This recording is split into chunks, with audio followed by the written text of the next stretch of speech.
Primeira coisa que eu queria dizer para vocês, que assim, a gente vive hoje um mundo de crise. Se a gente for olhar, por exemplo, as famílias, a maioria das famílias estão vivendo um momento de crise. Ou é crise no casamento, é uma crise com os filhos, ou crise entre irmãos, família dividida. Quando a gente olha também para a sociedade, a gente vê que a nossa sociedade está numa crise também. E entre muitas crises que a sociedade vive, a principal é a moral. A gente percebe hoje que os valores que nós antes, no passado, era algo comum a todos, foram abandonados esses valores. E hoje o que é errado passou a ser certo, passou a ser normal. Então hoje é normal as pessoas traírem, hoje é normal as pessoas mentirem, hoje é normal as pessoas usarem droga, hoje é normal as pessoas fazerem aborto. A gente vê que a nossa sociedade ela realmente está numa crise moral generalizada. E a gente também está vivendo uma outra crise, que é uma crise espiritual. Por que eu digo espiritual? Porque de alguns anos para cá, o número de evangélicos aumentaram significativamente. A gente tem hoje aproximadamente 54 milhões de evangélicos. Isso deveria nos levar a um outro nível, de uma qualidade de vida melhor, de melhores resultados da promessa de Deus.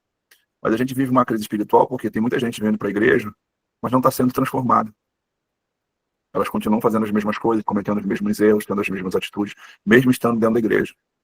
E isso é um problema para a vida delas, porque elas estão se enganando, achando que por serem cristãs vão ter alguma proteção divina. E elas acabam prejudicando quem está fora, porque quem está fora não quer entrar vendo mau exemplo de quem faz parte.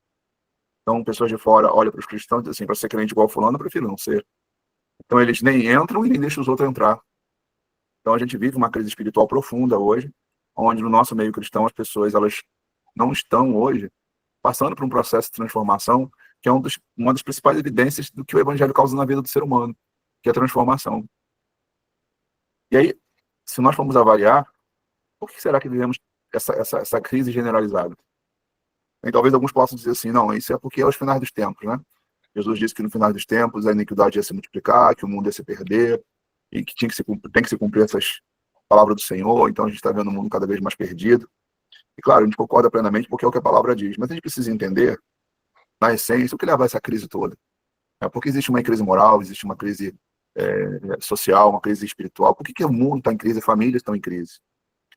E claro que existem vários motivos, mas eu queria apontar hoje para vocês o motivo principal, e a gente precisa fazer uma profunda reflexão sobre isso. O motivo principal que as pessoas hoje estão vivendo todas essas crises é exatamente a falta de amor. O que leva as pessoas a viverem uma vida de muitas crises é a falta de amor. E eu vou provar para vocês. Por exemplo, quando você vai conversar com jovens que se prostituem, quase todas elas têm em comum não receber o amor do pai. Quando você conhece uma pessoa problemática, ela é problemática porque ela não tem empatia, ou porque ela é explosiva, ou porque ela não tem filtro, ou porque ela é desequilibrada. Normalmente, pessoas problemáticas, todo mundo se afasta. Mas por que as pessoas elas são problemáticas? Quando você vai pesquisar, a maioria dessas pessoas não tiveram amor da família. Na infância, na adolescência, não se sentiram amadas. Quando você vai vendo pessoas que têm, por exemplo, problemas emocionais, e aí é a minha área, né, quase todo dia eu estou atendendo alguém, ou que tem alto grau de ansiedade, ou tem problema com depressão, ou é bipolar, e as pessoas, quando elas me procuram, eu vou fazer uma anamnese, que eu descubro, quase todas elas, em algum momento da infância, da adolescência, da juventude, elas não foram amadas. Então, olha que coisa interessante. Boa parte das crises que hoje existem, elas surgiram por um motivo, falta de amor em algum momento da vida. Quando a gente pensa nessa situação, a gente pensa assim, bom, qual é a solução, então, para isso, né?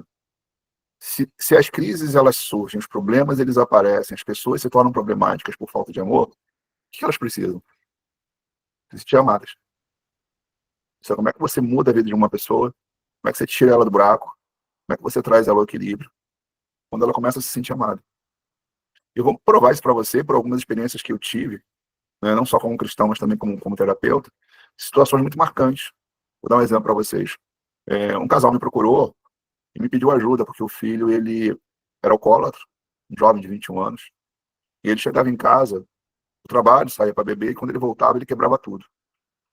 Então, destruiu o computador, televisão, impressora, capotou com o carro. E quando ela me procurou pedindo ajuda, eu não tinha acesso ao menino. Ela falou, poxa, eu preciso que o senhor me ajude. E aí o que aconteceu? Eu falei para essa mãe, para o casal, aliás, que eu ia passar algumas tarefas para eles. E eu cheguei para a mãe e falei assim, olha, eu não tenho acesso ao seu filho, então o que eu vou lhe pedir? Se seu filho chegar do trabalho antes de ele sair para beber, eu queria que você abraçasse, beijasse, dissesse que ama, fale das qualidades dele. E aí você vai fazer isso aí, se possível, dia sim, dia não, todo dia. E ela falou, tá bom. Quando chegou na semana seguinte, eu perguntei se ela tinha executado aquela tarefa. Ela falou assim, Marcelo, eu amo meu filho. O que você me pediu eu não fiz não, mas eu amo meu filho. Eu falei assim, eu sei que você ama. Não, eu faço tudo por ele. Olha, eu já comprei, ele tem as melhores roupas, já paguei todos os cursos, tudo que eu posso fazer por ele eu faço. Eu falei para ela assim, eu sei, mas o que eu lhe pedi, eu quero que você abrace, beije, diga que amo, faça carinho. E aí ela falou, tá bom. Na semana seguinte, que é a terceira vez que eu fui estar com ela falou para mim assim, Marcelo, eu não consigo. O que você me pediu, eu não consigo fazer. Eu falei assim, por quê? Porque eu nunca tive. Minha mãe nunca me abraçou, minha mãe nunca disse que me amava, meu pai também não. É muito difícil fazer isso. E aí o que aconteceu? Eu falei para ela assim, então não tem como te ajudar. Porque se você não fizer minha tarefa, eu não tenho acesso ao seu filho. Eu estou te pedindo, você não está botando em prática. Ela, não, pelo amor de Deus, me ajuda. Eu falei assim, eu preciso que você faça um esforço. Na semana seguinte, eu tive com ela novamente pela quarta vez. E aí o casal vindo conversar comigo. Eu perguntei, a senhora cumpriu a tarefa? E ela falou assim, cumpri, Marcelo. Meu filho chegou em casa, deu um abraço, disse que amava ele. No dia seguinte eu fiz também, no outro dia eu fiz também, no outro dia eu fiz também. E aí eu falei assim, você teve algum progresso? Marcelo, tive. Essa semana meu filho não saiu para beber. Aproximadamente 6 meses depois, eu perguntei para a mãe novamente, e aí, como é que tá seu filho? E ela falou, Marcelo, daquele dia em diante eu passei a dar amor pro meu filho todo dia. Nesses meses todos, meu filho nunca mais chegou embriagado. Olha que coisa interessante. Por que que o filho dela estava naquela situação? Eu nunca tinha recebido amor.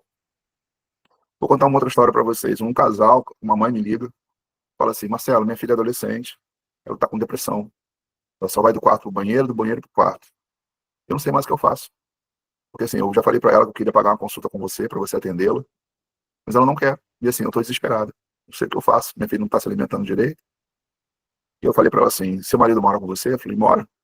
Vou passar uma tarefa para vocês. Eu queria que pelo menos 3 vezes ao dia, seu marido antes de trabalhar, ele vai lá no quarto, vai abraçar sua filha, vai dizer que ama, vai fazer carinho, vai elogiar ela e vai pro trabalho. Depois, quando você estiver durante o dia, você entra lá no quarto, também faça a mesma coisa, diga que ama, abraça, beija. Depois de tarde você faça novamente, de noite você faça novamente, seu marido quando chegar a trabalhar vai fazer de novo. E a minha tarefa é que você faça isso todo dia. Uma semana depois, eu entrei em contato com a mãe e perguntei como é que tá a sua filha. Ela falou assim para mim, Marcelo, eu nunca mais vou parar de fazer o que você me pediu. E depois eu comecei a oferecer amor para minha filha saiu da depressão. Então, olha que coisa interessante, como o amor, a falta dele, ele leva as pessoas para uma crise. E aí você vai levar, tem gente que vive crise no casamento, marido é grosso, ignorante, difícil de lidar, quando você vai ver o que ele não teve na infância, amor. Inclusive essa semana eu atendi uma pessoa exatamente nessa situação, se separou porque o marido era bruto, fui conversar com o marido, o que ele nunca teve na família? Nunca teve amor, nunca teve carinho, pai violento, mãe também era agressiva. Olha o que a falta de amor faz, destrói os casamentos, se divide as famílias, leva as pessoas para as drogas. A falta de amor faz com que as pessoas se tornem perversas, a falta de amor faz com que as pessoas se tornem problemáticas. Tudo por falta de amor. A solução, qual é a solução para isso? Quando a gente olha esse cenário, a gente consegue entender de forma mais profunda algumas passagens bíblicas. E uma delas é: Deus amou o mundo de tal maneira que deu seu único filho para todo aquele que nele crê não pereça. Deus sabe que o remédio para o ser humano é o amor. Então Deus ofereceu o amor dele em Jesus. Isso é muito forte, porque Deus está escrito, Deus é amor. Então o que a gente precisa? A gente precisa entender que de tudo que a gente possa viver ou fazer para Deus, a coisa mais importante é o amor dele na nossa vida e esse amor ser transbordado para as pessoas. Porque na realidade, o que acontece? Em Deus, o amor ágape, né, que é o amor incondicional, ele basicamente é impossível de ser colocado em prática. É difícil você amar quem não gosta de você, é difícil você amar quem te despreza, é difícil você amar uma pessoa que está fazendo coisa errada. E aí o que acontece? A gente precisa de Deus na vida, porque por Deus esse amor, ele nos dá condições de a gente amar até os nossos inimigos. Só que a gente precisa seguir esses princípios. E aí hoje eu queria abordar com vocês como a gente deve amar para cada situação. Explicar para vocês como é que isso aplica no nosso dia a dia, nos nossos relacionamentos, inclusive na nossa relação com Deus. Porque assim, para eu conseguir amar as pessoas e seguir a vontade de Deus, que é o amor, primeiro eu preciso experimentar isso na minha relação com Deus. Quando você experimenta o amor de Deus na sua vida, no relacionamento com Ele, aí aquilo que para você é difícil, desafiador, se torna fácil. Por quê? Porque você se encheu de Deus e Deus é amor. E a palavra de Deus diz assim, que o amor de Deus é derramado em nossos corações. Então, a primeira relação que nós temos que ter com o Criador é uma relação de amor. Isso é, você precisa amar a Deus para que Ele também te ame. E aí vem primeiro o nosso grande desafio. Eu vou explicar por quê. Porque as pessoas, elas querem amar a Deus, dizem que amam a Deus, mas faz isso de forma errada. Eu vou provar para vocês. Talvez no nosso meio cristão, se perguntar para qualquer pessoa, você ama a Deus? E elas vão dizer sim. E se a gente perguntar para essas pessoas, como é que vocês amam a Deus? Algumas pessoas vão dizer, não, eu tenho muita fé nele. Então, algumas pessoas, elas acreditam que amar a Deus é ter fé. Para outras pessoas, também vão dizer assim, não, eu vou à igreja sempre. Para algumas outras pessoas, ir à igreja é a forma de demonstrar amor para Deus. Para outras pessoas, dizem, eu amo a Deus demais, eu escuto louvor o dia inteiro. E os louvores lindos, eu estou sempre declarando, Jesus, eu te amo, Jesus, eu te amo, Jesus é maravilhoso, é tudo para minha vida. Outras pessoas acham que amar a Deus tem a ver com o que você declara, seja na música, seja na sua oração. E apesar de eu acreditar que tudo isso tem seu valor, essa não é a forma que Deus quer se sentir amado. Pelo menos não é a principal forma. E esse é um erro que nós cometemos, que às vezes a gente comete até com o que a gente vive também. Que a gente quer amar o outro do nosso jeito, e não do jeito que o outro quer se sentir amado. Por que muitos relacionamentos vivem conflitos? Porque a pessoa está amando o cônjuge do seu jeito, mas não é o jeito que o cônjuge gostaria de se sentir amado. Então quem está amando se sente ofendido porque o outro não corresponde, e o que está vivendo essa crise toda está mal porque ele não queria que a pessoa amasse, ela não queria se sentir amada daquele jeito. Cada um tem uma linguagem do amor, e talvez em outro momento a gente possa até falar sobre isso. Só que na relação com Deus não é diferente. A gente precisa entender que, para Deus, a sua música, as suas palavras, elas não vão ter valor se a forma principal do qual Deus estabeleceu, a maneira que ele quer se sentir amado, não for colocada em prática. E é onde muitos de nós cristãos erramos nisso. E estamos amando a Deus do nosso jeito, e não do jeito dele. Por exemplo, quando perguntaram lá, qual é o grande mandamento? Amarás o Senhor teu Deus de toda a tua força, de toda a tua alma, de todo o teu entendimento. Está falando ali de intensidade, certo? Quem disse foi Jesus, esse é o amor que a gente tem que oferecer a Deus. Só que essa intensidade, ela se manifesta de uma forma muito peculiar. Que forma é essa? A forma que Jesus estabeleceu. E aí você diz, Marcelo, mas qual foi a forma que Jesus estabeleceu para se sentir amado? Para Deus se sentir amado? Jesus disse assim, aquele que tem os meus mandamentos e os guarda, esse é o que me ama. Ponto. Deus não se sente amado porque você canta, Deus não se sente amado porque você louva, Deus não se sente amado porque você é evangélico, Deus não se sente amado porque você carrega a Bíblia, Deus se sente amado porque você é obediente a Ele. Quem guarda os meus mandamentos, esse é o que me ama. Quem disse isso não foi nenhum profeta, quem disse foi o próprio Jesus. A questão é que as pessoas, elas dizem que amam porque têm fé, dizem que amam porque são evangélicas, dizem que amam porque vão à igreja, dizem que amam porque botam louvor o dia inteiro dentro de casa. Mas na hora de amar da maneira certa, muitas pessoas tropeçam. Aí você me pergunta, Marcelo, me explica na prática. Por exemplo, Jesus ele diz assim, olha, bem-aventurados os mansos. Aí você vai lá por qualquer coisa, você perde a cabeça e explode. Aí Jesus fala assim, olha, bem-aventurados os humildes de coração. Você comete um erro com o seu cônjuge, mas você não vai lá pedir perdão, você fica na sua. Você espera os dias passarem, a pessoa esqueceu o que você fez, mas pedir perdão não vai. Você tem a situação de uma situação de confronto, em vez de você falar a verdade, você vai lá e mente. Jesus diz, o diabo é o pai da mentira. Então, assim, as pessoas elas estão se enganando porque elas fazem tudo para Deus do seu jeito, e o que Deus quer é que você guarde seus mandamentos, muitas vezes não fica, seja em que área for, seja na relação com a família. Você vê, tem uma passagem bíblica que diz assim, ó, ama o Senhor com as primícias da tua fazenda. Tem gente que ama Deus de todas as formas, quando chega na hora do dinheiro, diz, não, isso aqui não mexe, não. Aí pergunta se ela contribui, se ela dizima, se ela oferta, não faz. Então tem gente que tropeça em mandamentos com as palavras, outros tropeçam por desequilíbrio emocional, outros tropeçam por questões financeiras, outros tropeçam muitas vezes por você agir com justiça, compra e não paga. E aí as pessoas elas estão acreditando que Deus está feliz com elas, porque elas cantam música, levantam a mão porque vai para um culto, vai para uma missa, vai para uma reunião. Só que Deus, ele disse como ele quer se sentir amado. E que ele se quer se sentir amado através da obediência. E aí quando ele diz, amarás o Senhor teu Deus de toda a tua força, de todo o teu coração, de todo o teu entendimento, ele está dizendo que quando a gente decide fazer o que Deus manda, muitas vezes se vai contra a nossa vontade, a nossa natureza, a nossa carne. É difícil a gente ser manso quando é contrariado. É difícil a gente pedir perdão porque o orgulho não deixa. É difícil às vezes a gente contribuir porque tem um monte de conta. É difícil muitas vezes a gente falar a verdade quando a gente está com medo. Aconteceu com Pedro. fez um dele, não sei nem quem é esse homem, que ele fez, mentiu, por quê? Por causa do medo. A questão é que quem ama Deus faz o que ele manda. Então, a primeira coisa que a gente precisa entender nisso é qual o seu grau de compromisso com os mandamentos de Jesus. Mas, Marcelo, a Bíblia tem muita coisa. A gente não está falando aqui da Bíblia. A gente está falando dos mandamentos de Jesus. Ele disse, aquele que tem os meus mandamentos. Não eram os de Moisés, não eram dos profetas. Ele falou, Deus dele. Tem os meus mandamentos e os guarda, esse é o que me ama. Quem ama Deus, coloca como prioridade a obediência aos seus mandamentos. O que Jesus disse está acima de qualquer coisa. Está acima até de você mesmo. Jesus ele fala sobre isso, né? Ele diz assim, aquele que não aborrecer o pai, aborrecer a mãe, aborrecer a esposa, aborrecer filho, e até a sua própria vida, que não aborrecer a sua própria vida, não pode ser meu discípulo. Então tem muita coisa que a gente não quer, mas tem que fazer porque Deus manda. E eu me encaixo nisso também, eu não me excluo, não. Tem coisas que eu vou fazer porque eu sei que Deus quer, mas por mim eu não faria. Isso acontece com todo mundo, mas aí que está o segredo de quando a gente ama o Senhor. Porque entre fazer o que eu acho, o que eu sinto, o que eu quero, vou fazer o que Deus manda. E já tive muitas situações que eu fui provado nisso. De eu não querer fazer certas coisas, mas as escrituras dizem, Marcelo, você tem que fazer. E eu respirar fundo e dizer, tá bom, Senhor, vou lá e faço. E aí a prova que você ama Jesus, eu disse para vocês outro dia, né? Eu sou um cara apaixonado por Jesus, repito isso aqui.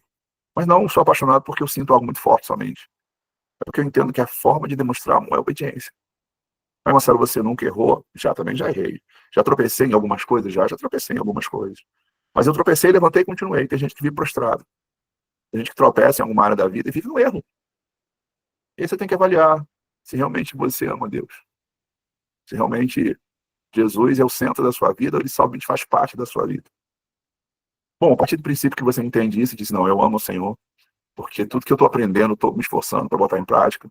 Já tropecei algumas vezes, mas fui lá, pedi perdão, levantei a cabeça, falei, Senhor, errei aqui, me perdoa, mas eu quero seguir adiante. Você vai lá, segue adiante, às vezes mesmo na fraqueza da sua carne, seus conflitos internos, na sua luta pessoal do dia a dia.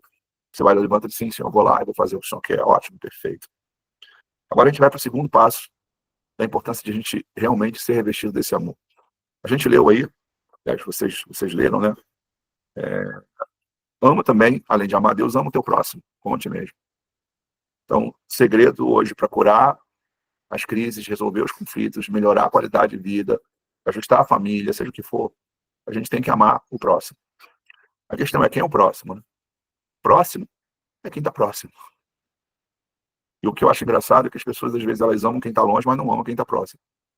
Você consegue ficar 2 horas conversando com uma amiga do WhatsApp que mora num outro bairro, numa outra cidade, mas não consegue ficar 1 hora conversando com o filho, com uma filha, com o marido, com a esposa. Você consegue arrumar a sua casa e preparar um banquete para quem vem de longe, que vai vir te visitar, e não consegue preparar o mesmo banquete para quem está dentro de casa todos os dias. Então, vamos partir do seguinte princípio, que assim, amar o próximo começa por quem está mais próximo. Quem está mais próximo? O cônjuge, os filhos, os pais. E a gente precisa, de fato, amar essas pessoas. E aí, qual é a forma que eu devo amar as pessoas? É só minha família? Não. Quando Jesus fala amar o próximo, é todo mundo que está próximo. Por exemplo, ele conta a história de um samaritano que passou e viu uma pessoa ferida. Ele não era conhecido, mas naquele momento era próximo. E o que ele fez? Ao perceber as pessoas com aquela ferida, ele foi lá, parou a rota que ele estava trilhando, colocou lá vinho e azeite nas feridas daquela pessoa que tinha sido levada tinha sido atingida, né, por salteadores. Pegou aquela pessoa, colocou seu animal de carga, quer dizer, saiu do seu estado de conforto para botar alguém no lugar dele. Talvez por questão de prudência, por questão de distância, não levou para sua casa, mas levou para uma hospedagem. Chegou lá na hospedagem, meteu a mão no bolso e falou assim, vou te pagar aqui para você cuidar dele. Se quando eu voltar estiver devendo alguma coisa, eu vou lá e te dou. Aí Jesus falou para aquelas pessoas que estavam ali ouvindo essa história, disse assim, olha, vai lá e faz a mesma coisa. Então, quando a gente ama o próximo, é cuidando, socorrendo, assistindo, ajudando. E a gente começa isso dentro de casa.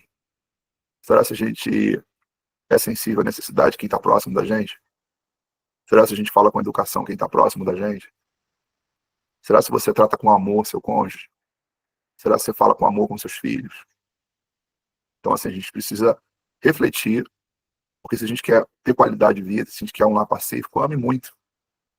Dentro do ambiente de trabalho.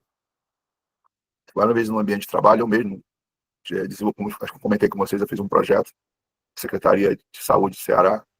E era um ambiente, quando eu cheguei, não era um ambiente, pelo menos comigo, não é um ambiente saudável. O que eu fiz? Amei aquelas pessoas, tratei com carinho, abracei, elogiei, tentei resolver esses problemas. E um mês depois, 2 meses depois, essas pessoas me tratavam como se fosse o prefeito da cidade. Marcelo, o que se ofereceu para elas? Amor. É isso que a gente tem que oferecer para as pessoas que estão próximas. Amar, com atenção, com cuidado.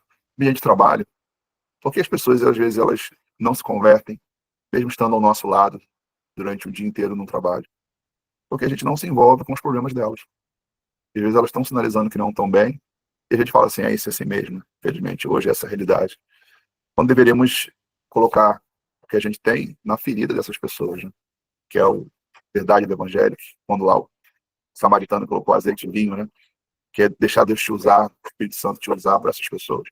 Poder fazer com que essas pessoas, de fato, tenham ali uma, uma renovação de vida e vejam em você alguém que ela, às vezes, não vê dentro da casa dela, que ela não vê no casamento dela, mas ela vê em você. Alguém que está disposto ali a amar, estender a mão, dizer, pode contar comigo, estou aqui para te ajudar, que eu preciso. Uma coisa certa, gente ferida a gente acha em todo lugar. Quando você diz assim, Marcelo, tá difícil hoje evangelizar, as pessoas não querem. Porque as pessoas, elas colocam os versículos bíblicos na frente do amor. Primeiro você ama, depois você leva propostas do evangelho. A pessoa tem que olhar para você e sentir que realmente você está preocupado com ela. Você olha para o problema dela e diz, vou orar por você. Quer me contar o que está acontecendo? Quer dividir comigo? Então a gente tem que amar o próximo da maneira que Jesus estabeleceu. Agora, detalhe, né? Eu tenho que amar o próximo como eu me amo. E esse é um fator muito importante. Porque ele diz assim, ama o teu próximo como a ti mesmo. Para eu amar meu próximo, eu preciso de me amar. E aí eu quero alertar vocês isso. Porque tem muita gente que não se ama. E isso é incrível. Porque hoje a gente tem a boa parte das pessoas que não estão se amando. A gente pensa, mas como é que uma pessoa não se ama? Tem várias formas de você perceber que uma pessoa não se ama. Por exemplo, uma pessoa que só come besteira vai adoecer. Ela não se ama. Uma pessoa que não tem preocupação em fazer uma atividade física. Ela não se ama. A pessoa não tem preocupação em crescer intelectualmente, estudar, conhecer. Ela não se ama. A pessoa, às vezes ela está mal, mas também não busca ajuda para poder ficar bem. Ela prefere viver mal do que dizer assim, me ajuda porque eu não estou bem. São pessoas que não se amam, porque quem se ama se cuida. Se você não se cuida, você não se ama. Você não está preocupado aí se o que você está comendo está te prejudicando, está te adoecendo, está aumentando a tua glicose, está te engordando, está te fazendo mal. Se você não está se preocupando com você, você não se ama. E se você não se ama, dificilmente você vai conseguir também amar os outros. E detalhe, né? Às vezes até ama, só que tem um problema. Às vezes ama o outro mais do que a si mesmo. E aí vem os abusos.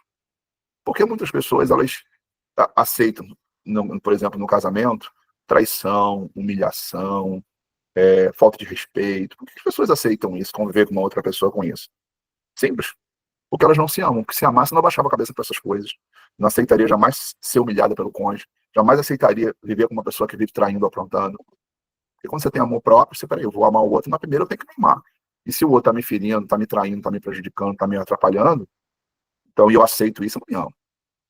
Então, qual é a medida certa de amar o próximo? É a medida que eu tô me amando, né? Então eu tenho que me amar, você tem que se amar.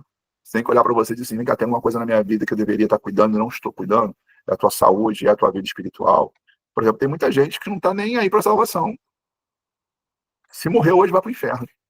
Mas não tá nem aí com a alma dela. Continua no erro, não busca ajuda, vive no pecado, não sabe a verdade, mas quer continuar vivendo na mentira. Não está nem preocupado com a alma dela. Consegue perceber que o fim disso é a morte. O que diz a Escritura? O salário do pecado é a morte. Então, a gente precisa atentar exatamente para esse cuidado que a gente tem que ter com relação a se amar. Eu estou falando a verdade, estou mentindo. Tem que trazer essa reflexão, se ame, meu irmão, se ame, irmã. Cuide da sua saúde, cuide da sua vida espiritual, cuide da sua alimentação, cuide do seu estado emocional, mas se cuide, se ame. Você é templo de Deus. Você precisa estar bem emocionalmente, você precisa estar bem espiritualmente, você precisa estar bem com a sua saúde física. Se cuide, você tem que se amar. E aí o que acontece? Ele diz que a gente tem que amar o próximo. A Bíblia também fala que a gente também tem que amar o irmão. Há uma diferença entre amar o próximo e amar o irmão. Amar o próximo é quem está próximo, independente se é cristão ou não. Amar o irmão é aquela pessoa com quem você caminha, com quem você se relaciona, com quem você vive a vida cristã. E a Bíblia estabelece a condição de como eu tenho que amar o meu irmão. Eu amo o meu próximo como a mim mesmo, E aí a Escritura diz que eu tenho que amar meu irmão dando a vida por ele. Lá em 1 João, capítulo 3, verso 16, que é uma das cartas de João, ele diz assim, ó, conhecemos o amor nisso. Ele deu a vida por nós, e nós devemos dar a vida pelos irmãos. Então, o que eu preciso? Você até anota aí para conferir. 1 João 3,16. Conhecemos o amor nisso. Ele deu a vida por nós, e nós devemos dar a vida pelo irmão. Como é que eu dou a vida pelo meu irmão? Tem várias formas de você fazer isso. Por exemplo, quando a Lê ficou doente, a Alzeni se ofereceu para ficar com ela lá no hospital. Ela ficou 2 dias lá no hospital com a gente, lá, ajudando lá no revezamento. Qual a obrigação que a Alzeni tinha de estar conosco? Sanguínea nenhuma, não somos parentes. Mas a Alzeni, ela investiu para estar lá com a Lê o tempo. Ela investiu o próprio dinheiro dela, os recursos. Ficou 2 dias lá, basicamente 48 horas diretas. Isso é um exemplo de a gente amar um irmão, dando a vida, se sacrificando. Claro que assim, os demais não têm essa possibilidade por causa da distância. Mas quando a gente ama, a gente vai pagar o preço por ele, quando você acorda de madrugada para orar para um irmão que está com problema. Sabe? Quando você se preocupa muito em ser fiel a Deus nas suas contribuições, porque pode um irmão precisar e a igreja ter recurso para socorrer esse irmão quando precisa. Como tem vários irmãos aqui que já precisaram de ajuda financeira, a gente ajudou. Eu só não fico aqui falando aqui para vocês, porque eu acho que não é, do meu ponto de vista, correto eu ficar expondo a vida dos irmãos. Mas teve irmãos aqui que precisaram e a gente ajudou. E por que ajudou? Porque os que são fiéis e se dizimam, ofertam, sabem que a finalidade é essa, de socorrer quando precisa, quando alguém tem uma necessidade.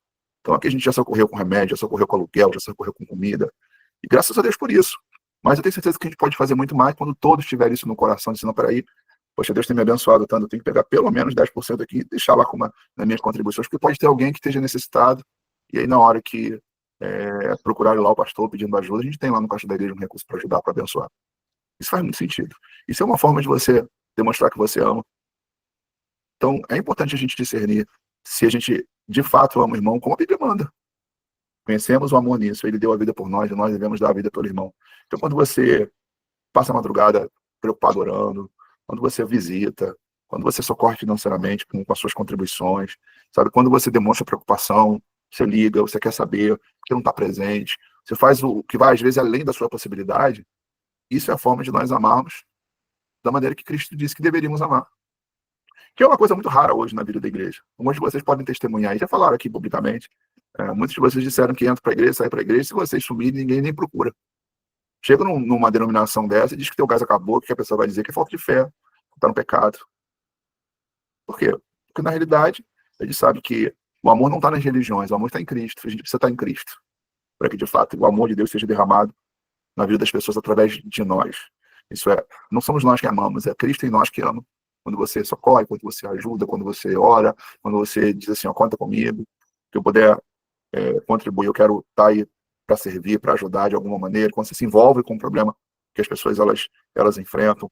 Alguns de vocês aí são prova disso, de eu ligar e saber como é que vocês estão, se está tudo bem, se não está. Tem gente que tem problema pessoal, tem gente que tem problema aqui com filho, tem gente que tem problema com saúde, e a gente está sempre fazendo isso. Aí, Marcelo, você faz isso porque você é pastor? Não, eu faço isso porque eu sou irmão, que o amor de Deus está derramado no meu coração, eu tenho que amar. E é isso que todos nós temos que fazer. A gente não faz porque tem uma função, uma responsabilidade. A gente faz porque Deus habita em você. Eu estava lendo um livro uma vez, e esse livro me chamou muita atenção. E no livro ele dizia assim, olha, Deus é amor. Mas se você não ama ninguém, Deus não está em você. Se você não se preocupa com ninguém, não cuida de ninguém, se você não se envolve com ninguém, se você não está preocupado em ajudar ninguém, você pode ter tudo, menos Deus na sua vida. Porque se Deus estiver na sua vida, a principal característica sua vai ser amar.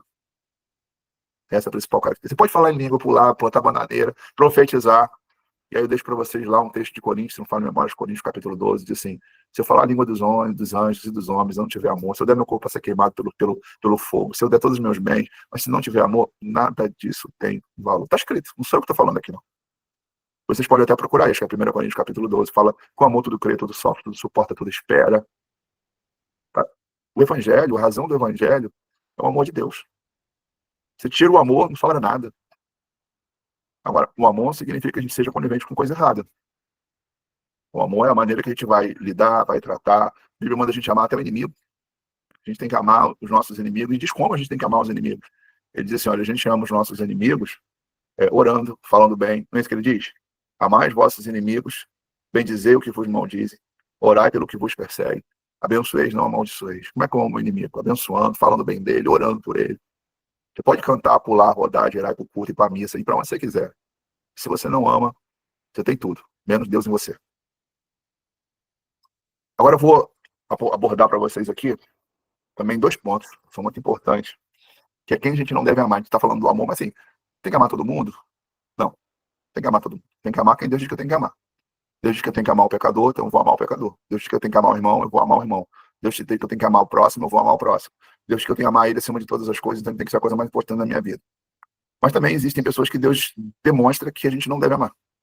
Eu quero falar que classe é essa, que grupo é esse, que pessoas são essas. Bom, Deus nos alerta para a gente ter cuidado com os falsos profetas, são os falsos líderes. Esse a gente não deve amar.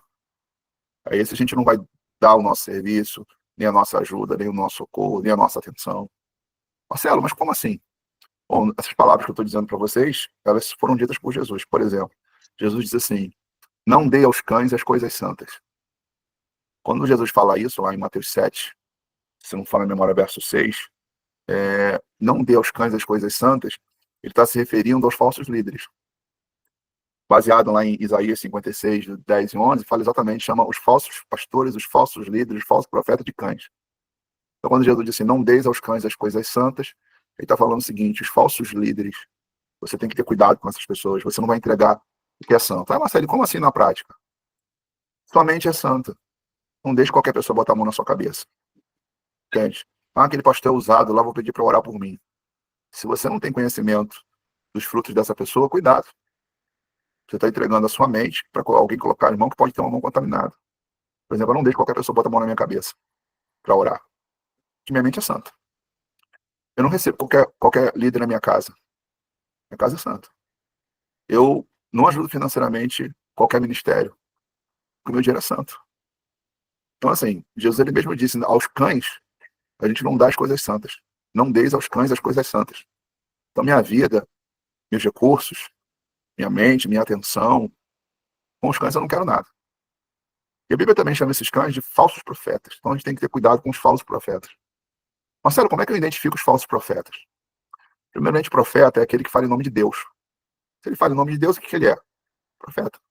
O problema é que muitos falam em nome de Deus, mas não são verdadeiros, são falsos. E assim, a gente não pode ser inocente nessa hora. A Escritura diz que a gente tem que ser simples como a pomba, mas prudente como a serpente. Então eu tenho que ter cuidado com os cães, eu tenho que ter cuidado com os falsos profetas. E como é que eu identifico os falsos profetas? Jesus fala, pelos seus frutos os conhecereis. Então, assim, os falsos profetas, eles têm um padrão de comportamento, qual Jesus cita lá em Mateus 23 e Mateus 24. Anotem aí, depois vocês leem.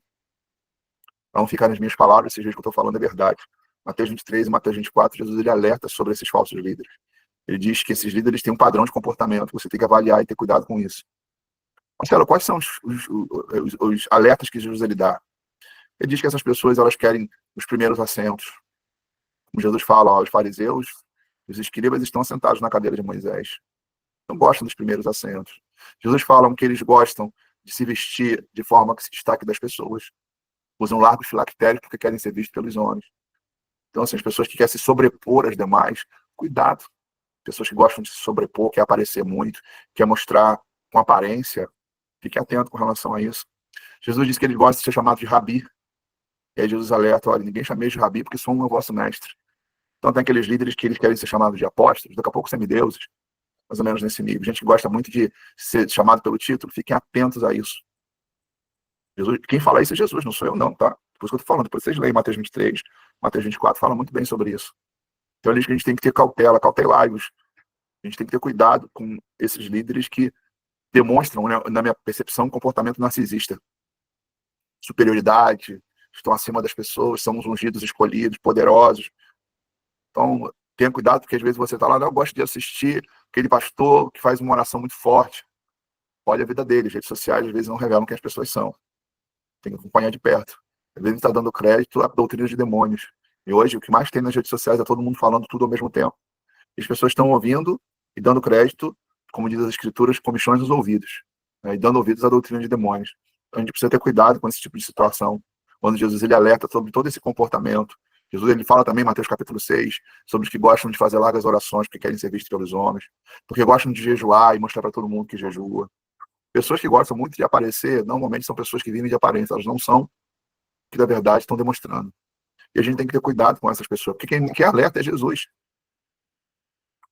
É só vocês lerem lá o que as escrituras já falam e alertam. Então a gente tem que ser simples como uma pomba, mas prudente como uma serpente. Cuidado com quem você escuta, cuidado com quem você ouve oração, cuidado com quem você ouve as mensagens.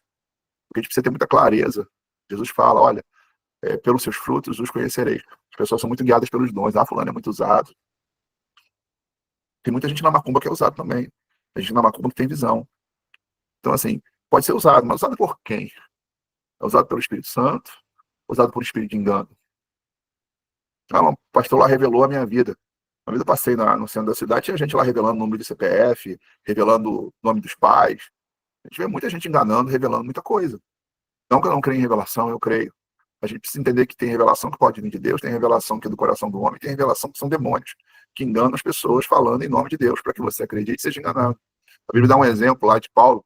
Ele estava pregando, tinha um grupo de pessoas ouvindo ele, tinha começou uma mulher falar assim: esses aí são servos do Deus Altíssimo. Escutaram?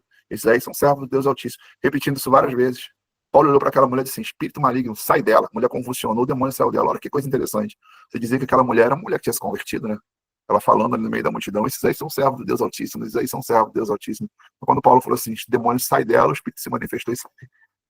Então, cuidado que existe espírito de engano. E a gente tem que ter cuidado para não ser enganado. Bom, falsos líderes, os cães, a palavra já nos alerta. Não é o tipo de pessoa que a gente tem que amar. Depois ele fala também que a gente não deve amar, as escrituras falam, os falsos irmãos. Vocês lá na 1 Coríntios, capítulo 5, verso 11, diz lá, não vos associeis. O que está dizendo? Não tem sociedade, não tem aproximação. No final do versículo diz assim, nem assente à mesa para comer. E o que diz lá em 1 Coríntios 5, 11? Diz assim, ó, não vos associeis àqueles que dizem ser irmão, mas que forem pervertidos sexualmente. Ele usa a palavra devasso. Pessoas que são pervertidas sexualmente, gostam vida de uma fornicação, gosta de prostituição, gosta de tudo que envolve a sexo ilícito. Esse tipo de gente a gente não deve se associar. Ele diz que a gente não deve se associar a pessoas idólatras. Pessoas idólatras são pessoas que têm a idolatria, o amor cego. Então, pode abranger a idolatria além da questão do ídolo. Mas tem gente que tem amor cego por dinheiro, tem gente que tem amor cego pela sua vida, tem gente que tem amor cego pela casa. Então, ele diz que a gente não deve se associar a pessoas que são idólatras.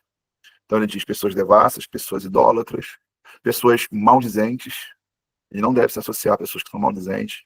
O que são pessoas maldizentes? Que gostam de falar mal dos outros. Sentou com uma pessoa, ela começou a falar mal de todo mundo, é maldizente.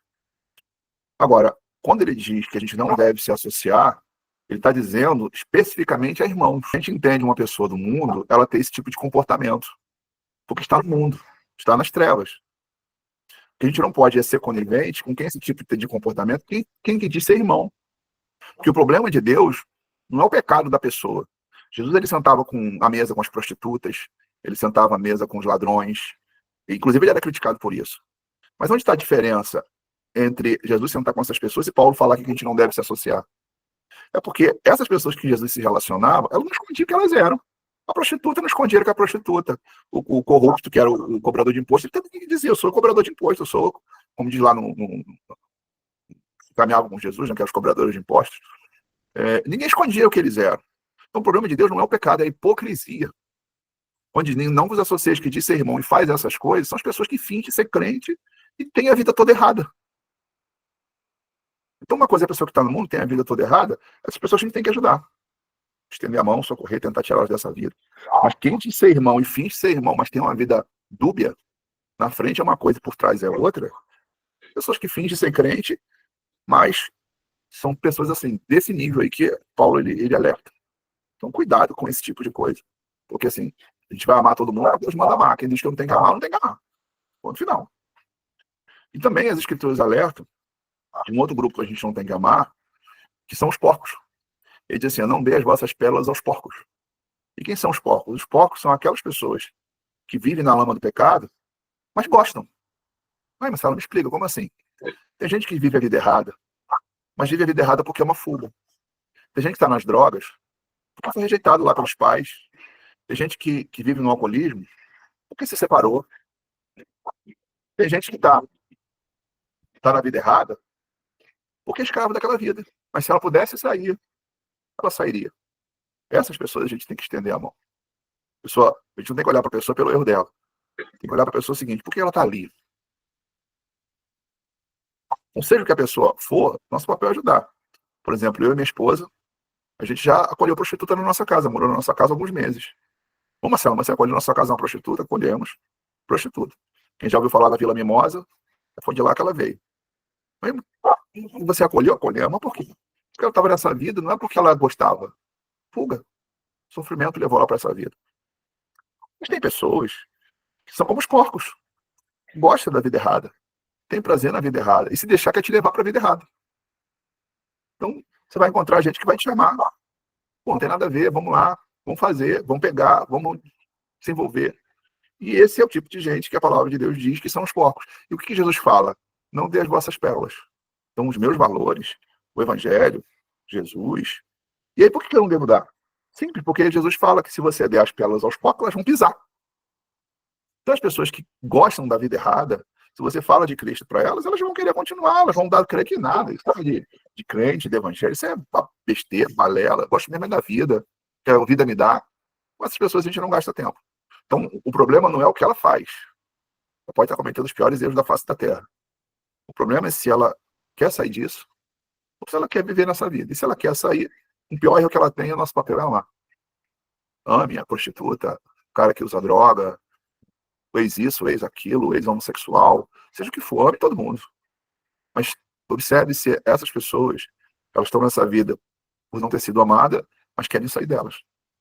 Eu queria que todos vocês refletissem se realmente o amor de Deus está no coração de vocês. Se realmente está. Porque se realmente o amor de Deus está no coração de vocês, vocês se incomodam quando vocês entram mês, sai mês e vocês não falam do amor de Deus para ninguém.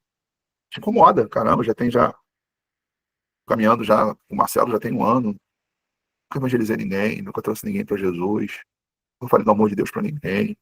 Sente incomodado.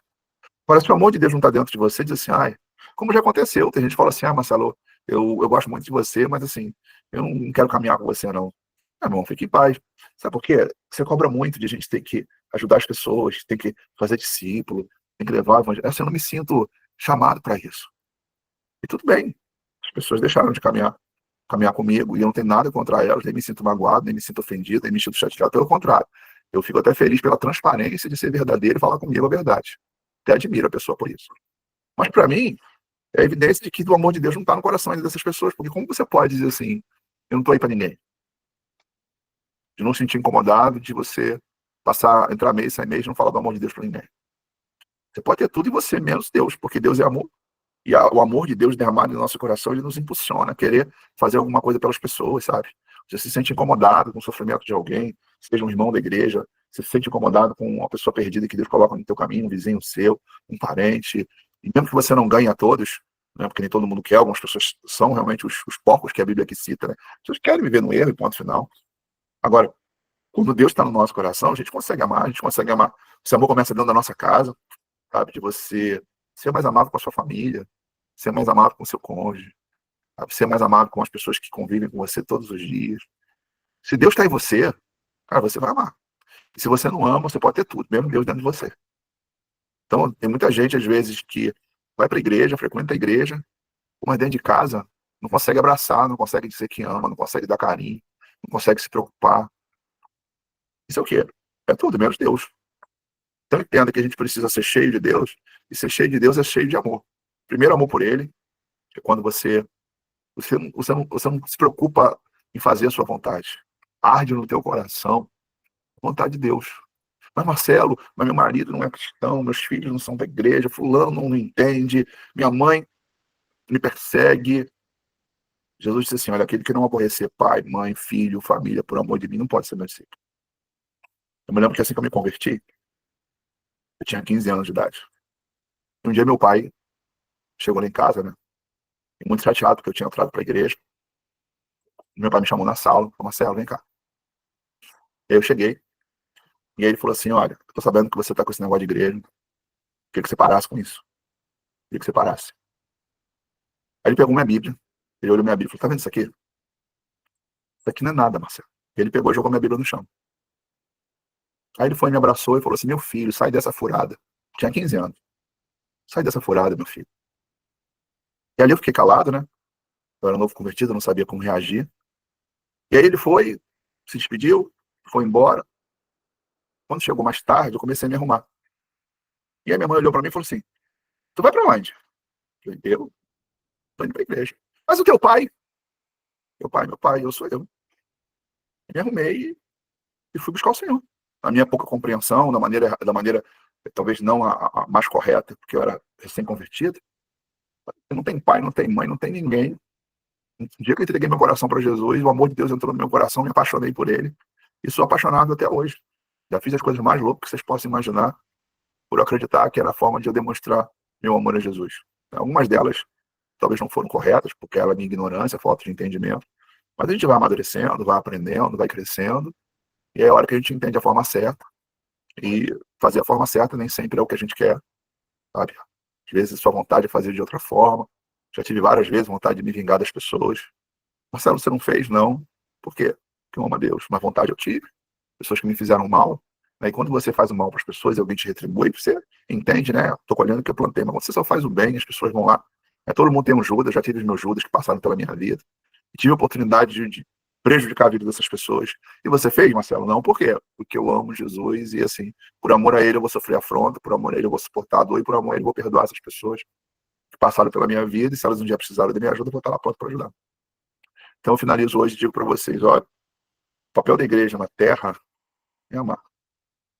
Doença da humanidade hoje é porque não receberam amor, como eu falei no início. Por que as prostitutas são prostitutas? Porque não foram amadas. Por que as pessoas problemáticas são problemáticas? Por que as pessoas estão depressivas com ansiedade? Porque em algum momento não receberam amor. Até vocês. É só vocês pararem para pensar quantas coisas que vocês já passaram na vida, em momentos que vocês não se sentiram amados, que levaram vocês a terem crise, de ficarem mal, de sofrerem, talvez de fazer escolhas erradas e ter atitudes erradas, se envolverem em relacionamentos errados. Você pega uma pessoa, uma filha que não tem amor de pai, ela é carente, ela se envolve com 2, 3, 4 pessoas sem pensar. Pega a juventude de vocês aí, se em algum momento vocês meteram os pés pelas mãos, uma carência enorme, se envolvendo num relacionamento tóxico. Vê se alguns de vocês aqui muitas vezes não tiveram amor próprio e se sujeitaram a todo tipo de humilhação, vergonha, traição de cônjuge, de abaixar a cabeça e aceitar tudo que é errado. Então, o que Deus ele veio fazer? Deus amou o mundo de tal maneira que deu o seu único filho, para todo aquele que lhe crê não pereça, mas tenha vida eterna. Irmãos, que o amor de Deus esteja no coração de vocês. A palavra que eu tenho para vocês hoje à tarde. Espero que vocês entendam, espero que vocês se comprometam.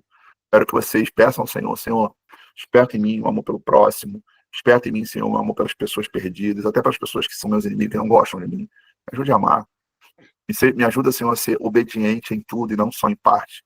Tem pessoas que dizem: isso aqui eu pratico porque eu concordo. Não, isso aqui eu não pratico porque eu acho que não tem nada a ver. Sim, sim, não, não, que passa disso é de procedência maligna. Não existe você obedecer a Deus pela metade. Ou você obedece em tudo. E aí, poxa, Marcelo, mas não sou perfeito, é verdade, nem eu sou.